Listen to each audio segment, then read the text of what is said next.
Disney has had some truly evil villains over the years, achieving various degrees of success. Scar overthrew a king, Mother Gothel kidnapped a princess, and Disney Plus made me pay extra to watch a crappier version of Mulan. Today we look back at a couple of classics in the lineup, seeing which one is truly the most fearsome, the most sinister, and the most successful. It's Ursula versus Maleficent on Reel Rivalries.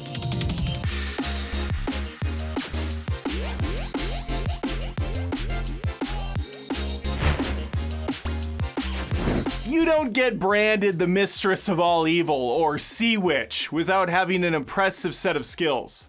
Skills they have acquired over a very long career. Skills that what? We already did that joke a few weeks ago. All right, we'll move on. It's fine. Ursula is half human, half octopus, 100% uncut trash. She doesn't seem to need much. She's got her underwater cave lair, she's got her souls, and then there's her eel friends that help her pass the time. Flotsam and Jetsam are her eyes under the sea, helping her keep up with current events. Current events? Get it? Because water? Laugh at that! Maleficent knows she's skilled in the dark arts, and that pedigree needs to be matched with a large, dreadful castle. She too can keep tabs on things thanks to her best friend Diablo. Mal also has a menagerie of dim-witted creatures at her disposal, decked out in their finest battle armor, ready to do her bidding. Ursula may be restricted to the water, but she doesn't need a magical staff to perform her feats. Her powers include magical contract making, voice stealing, soul collection, and a throng of talismans that give her further abilities. She uses a shell later to transform into a smoking hot brunette, able to put Eric into a trance. I mean, Eric isn't the sharpest trident in the sea. She probably could have controlled him without the use of a spell. You're hurt? No, you need help. Maleficent can do all sorts of crazy things with her magical staff. And she can also put people into a trance and lead them astray. Which begs the question, why not just lead Aurora off the side of a cliff? Or walk her in front of some fast-moving horses? Poor simple fools. Mal's a bit of a green thumb too, able to grow some seriously nasty thorn bushes. I won't discredit her interior-exterior design either. It's not really my taste, but it's impressive nevertheless. Her trolling game is very much on point. Later in the film, she teases Prince Philip by showing a terrible future play out. Just imagine the kind of damage she could deliver on 4chan. Both villains seem to love what they do for a living, which is nice. You should always enjoy your work. All that said, Ursula gets mad respect for having a beautiful musical number while trying to look her best. In the final act, both villains become forces to be reckoned with. Mal uses transfiguration, becoming a large black dragon. And Ursula harnesses the power of King Triton, turning into a massive version of herself. As impressive as both of these are, Ursula does get the slight edge here, simply because I don't know if Maleficent can do anything without her magical staff. Keep in mind, this is based solely on the 2 animated films, and with that being said, Ursula takes this round.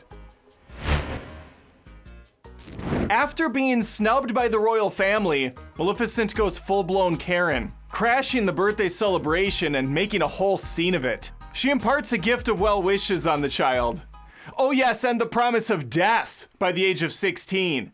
Look, pricking your finger on the spool of a spinning wheel may seem like a silly way to die, but these were simpler times, more dangerous times, and it was no joke, okay?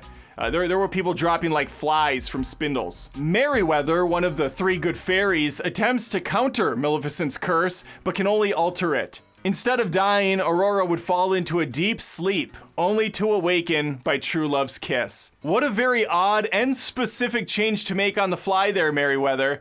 Feel like you're projecting a bit.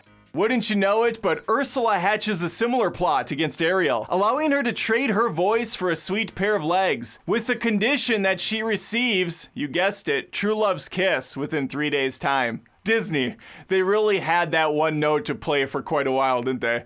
I feel like every one of their meetings went something like this. Ooh, so what do we know about girls? They like boys and singing to animals, yeah? That's what I got on the board here. Oh yeah, I bet they'd be willing to trade their literal souls just for a date with one too. especially if that someone was a prince. All right, I think we got the template for the next 3 decades of films. Revenge is the angle both ladies are after. Ursula wants to hurt her biggest threat, King Triton, for banishing her years ago. Maleficent wants to get payback for being snubbed at a birthday party. So, essentially the same things here. Both equal causes. Ursula hoodwinks a naive teenager who has the hots for a guy she made googly eyes with. She's able to leverage her newly acquired soul into a contract with Triton. This allows her to become the new ruler of the ocean, complete with crown and trident. This isn't Ursula's first foray into the soul collection business, so clearly she's highly accomplished in making deals that benefit her. Perhaps those stories would give her the win here. But as far as this round goes, Maleficent did far more damage to poor Aurora and her parents. The psychological toll alone would be tough enough to overcome. Granted, Aurora's immediate reaction to hearing she was actually a princess with a mother and father was to run off and cry into a pillow because she couldn't see her new boyfriend. Yikes, Disney. Maleficent gets this round. A villain is only as impressive as the opponents she faces. I would say Ursula has her work cut out for her, but that would be a lie. The competition's a sorry bunch for the most part. There's Scuttle, the brain-dead seagull, Ariel's best friend Flounder, and Sebastian, the red Trinidadian crab. Even though he's not the most cheerful of sea dwellers, I appreciate his determination to keep Ariel out of trouble. You might as well call me the Winter Soldier, because I'm a Sebastian stan. I make no apologies for that, that was gold. Maleficent has more worthy opponents with magical abilities. Specifically, 3 good fairies, Flora, Fauna, and Merryweather. Then there's our Prince Charmings. Prince Philip seems like a genuinely good dude.